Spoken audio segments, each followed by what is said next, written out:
Hello everyone! Welcome sa channel ko.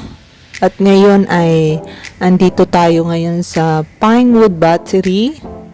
Isa ito siya na historic military site in Hong Kong. Bago tayo magpatuloy, please consider to subscribe kung bago ka pa lang dito. And click the notification bell, click all para lagi kayong updated kung may bago akong video na na-upload. So guys, babasahan ko lang kayo ng history nitong Pinewood Battery. Pinewood Battery is a historic military site in Hong Kong, located 307 meters above sea level within Long Fu Shan Country Park in the northwestern part of Hong Kong Island. Construction of the battery started in 1901 and finished in 1905. During the Battle of Hong Kong, the battery came under repeated air raids. On December 15, 1941, the Japanese 23rd Army Air Group carried out extensive attacks on Hong Kong Island. Pinewood Battery, manned by the 17th AA Battery, 5th Anti-Air Regiment Royal Artillery, was severely damaged. The raid caused 1 death and 1 injury. One of the anti-aircraft guns and certain other facilities were destroyed. The commander of the defending troops decided to abandon the battery, and all men were ordered to retreat on that day.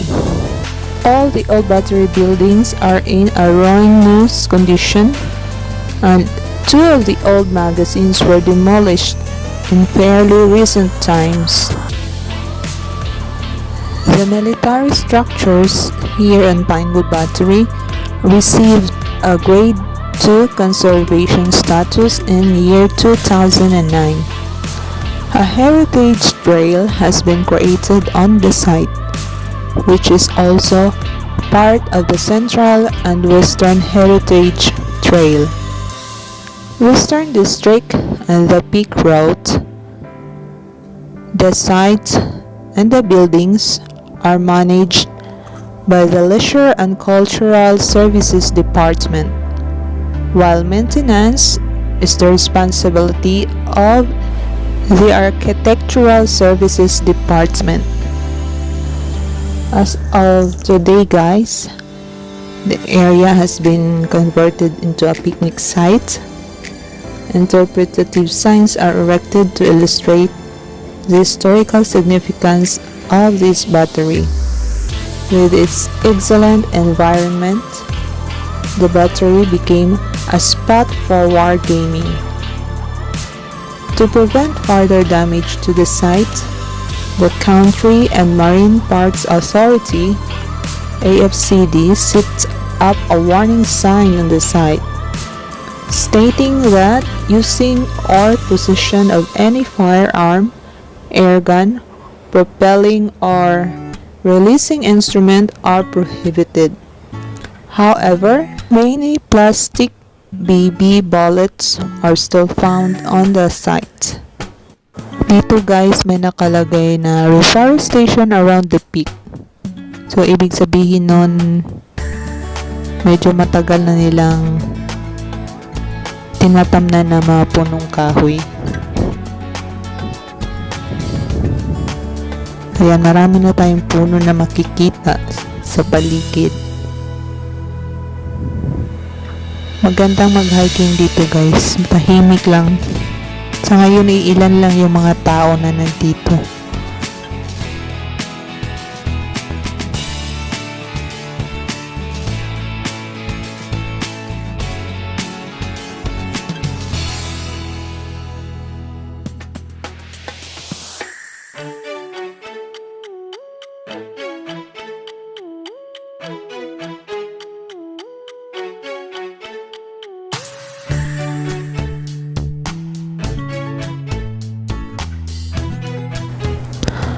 And dito nakalagay, itong area na to is the number 1 gun platform. Dito siya guys, ang number 1.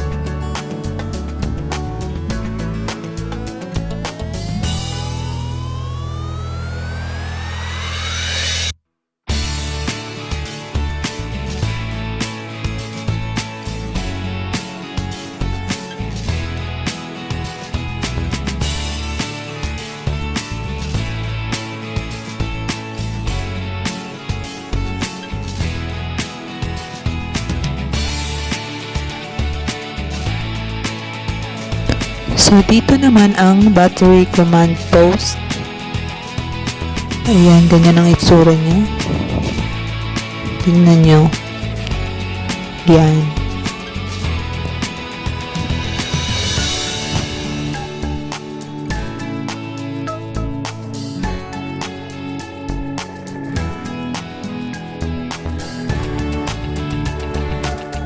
This side naman ay ang battery command post glass anti-aircraft gun battery. Ayan. So, ayan yung mga sinaunang panahon na picture. Ayan. Ito na lang ang natira.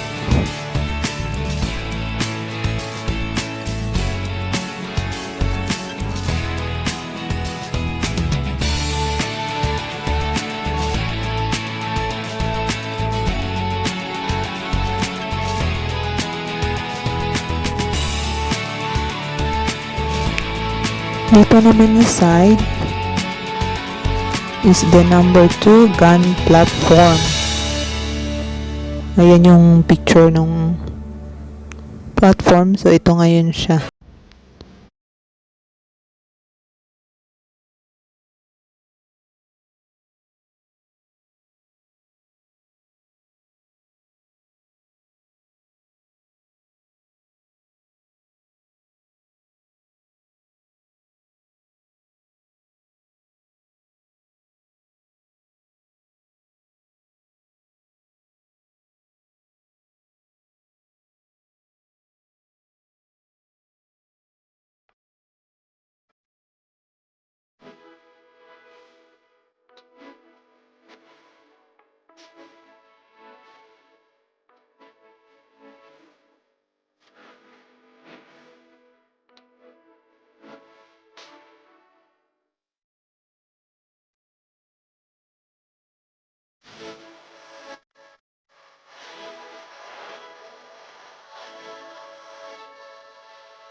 Dito na area guys, hindi na ako bumaba. Medyo natakot ako dahil ako lang mag-isa. So, ito siya ang the latrine. An anti-aircraft gun battery. Siguro dito yan sila kumakain, nagluluto or ano. Ewan ko, pero hindi na ako bumaba. Natatakot ako.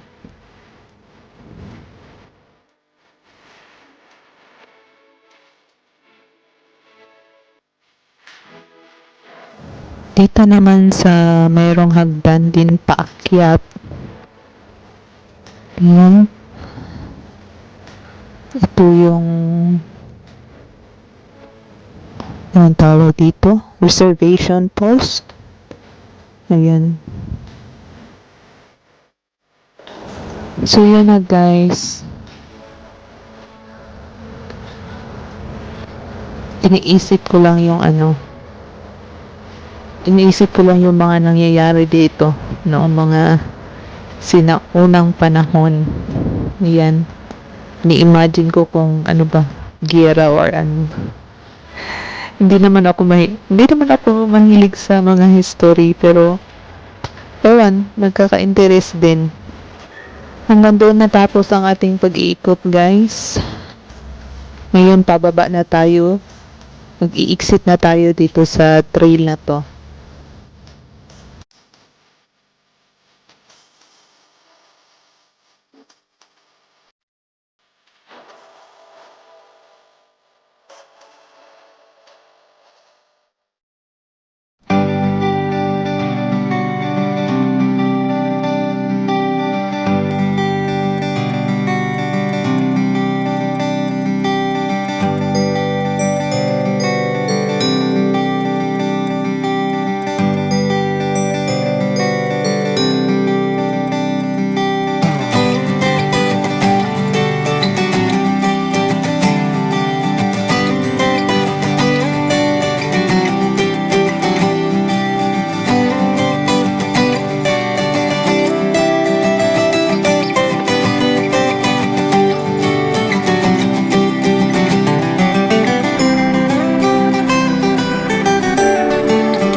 Thank you so much for watching, guys. I hope nag-enjoy kayo sa panonood ng video ko.